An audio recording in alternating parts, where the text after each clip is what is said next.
सब लोग? I hope सब लोग ठीक ठाक होंगे, हैप्पी होंगे।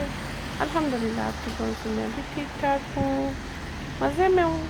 और ये देखें आपके लिए स्नो में वीडियो बना रही हूँ। इतनी ठंड थी इधर पानी के पास कि जनाब आप सोच नहीं सकते, हमारे हैंड फ्रीज़ हो गए ये 5-6 मिनट्स की वीडियो में ही। तो बट ये मुझे बर्ड्स मैं जब भी देखती थी ना तो मुझे ये बड़ा फैसिनेट कर रहे थे कि मैं ये वीडियो बनाऊँ अपने फ्रेंड्स के लिए। तो ये उस दिन स्नो भी हो रही थी तो हमारा दिल था कि हम थोड़ा सा ना स्नो में वॉक करें। इसी शौक़ में हम लोगों ने फिर ये काफ़ी ठंड भी खाई और आप लोगों के लिए वीडियो भी बनाई है। तो फ्रेंड्स मैं ज़्यादा नहीं बात करूँगी क्योंकि इसकी जो नेचुरल वॉइस है ना बर्ड्स की वो मुझे ज़्यादा अच्छी लगी है, इसलिए अभी मैं आपसे इजाज़त चाहूँगी। तो आप सब लोग जो भी मेरे चैनल पे न्यू आए वो काइंडली मेरे चैनल को सब्सक्राइब लाइक शेयर किए बिना मत जाएं। तो मुझे दें इजाज़त, अल्लाह हाफिज़।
वो देखो मम्मी कितने हैं, लगता है पैकिंग हो गई।